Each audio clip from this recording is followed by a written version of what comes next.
Passar a palavra primeiro. Quem se inscreveu foi o nosso companheiro, que agora sem reprimar escritor, né? Marcos Dantas, do Sindágua das Alagoas, meu amigo. Bom, boa tarde a todos, em especial ao Zé Silva, a sua vontade, né, de construir cada vez mais. Eu quero começar essa minha intervenção lembrando um pouco que o deputado disse aqui. O Congresso era constituído de médicos e advogados. Então era um país curativo. Nós precisamos dar uma cara nova a esse país, é um país preventivo. E esse país preventivo se constrói com as ciências agrárias e suas afins. Esse é o grande ganho que esse país queria somar, né, dentro de uma política. Como é que dá mais um aqui? Melhorar a qualidade de vida, o conforto e o bem-estar da população. Eu separei alguns itens interessantes para lembrar da importância da terra. Primeiro deles, o Brasil tem 3.300.000 minifúndios, com áreas médias de 14 hectares, considerando o país como um todo. Inclusive, me surpreendeu esses dados, que os estados do sul são quem tem minifúndios menores, entre 8 a 10 hectares, menor do que o Nordeste com 14. Então significa dizer que há uma necessidade premente de serviços, né, de qualidade nesse setor. Um outro dado que me chamou a atenção foi quando se fala de insegurança alimentar. As pessoas que ganham até um quarto de salário mínimo no país, 78% vivem em insegurança alimentar. Entre um quarto de salário mínimo a meio salário mínimo, 56%. E entre um meio salário mínimo e um salário mínimo, mais 31%.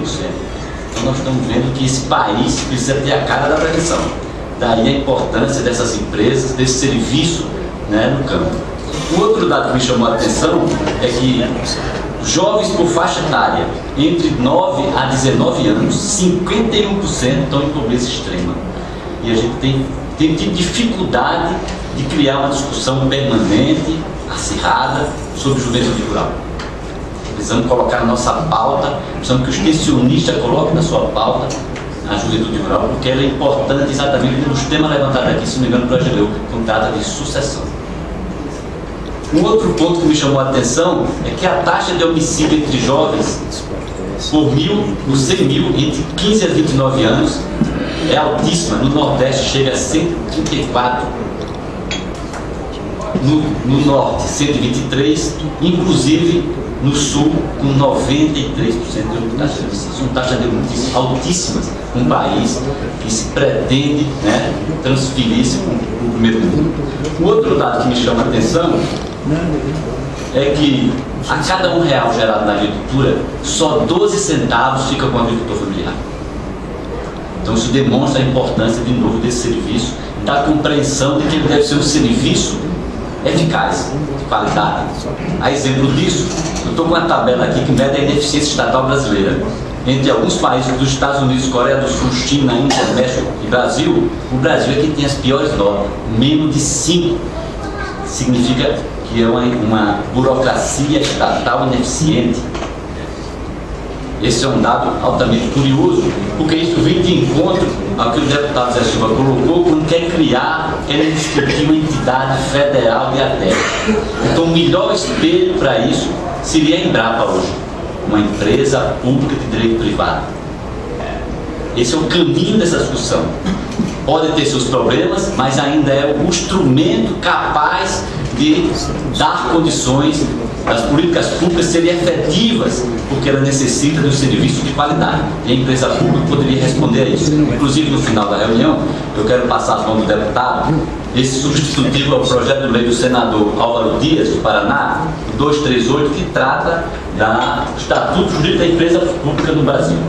E incluir aqui como substitutivo um documento que trata da imunidade tributária e a impenhorabilidade de bens. 2 itens fundamentais nas dívidas trabalhistas brasileiras, das empresas brasileiras. Teríamos que encontrar outras formas, depois eu passaria para o final para o Zé Silva. E quero concluir, pessoal, dizendo que o Plano Brasileiro de Desenvolvimento Rural, do Brasil Rural, ele tem uma cara da multifuncionalidade. Da multifuncionalidade dos agricultores, dos extrativistas, dos quilombolas, das quebradeiras de coco. Mas ele, acima de tudo, ele reveste um sentimento de fundamental importância, que é a multidimensionalidade do homem e da mulher brasileira. E para isso, há uma resposta eficaz de um dado curioso. O Código Tributário Nacional diz que os recursos das áreas urbanas são arrecadados no município. Então existe uma pressão muito forte dos prefeitos de aumentarem suas áreas urbanas em detrimento das rurais. Isso pode haver comprometimento desse tipo de trabalho, do crédito rural, inclusive da política de educação no campo. E quero finalizar dizendo que há uma necessidade premente de todos nós aqui presentes fazermos um esforço cada vez maior de fazer com que a extensão rural saia desse patamar da ineficiência e passe a ser uma política pública com efetividade. Muito obrigado. Obrigado, Marcos.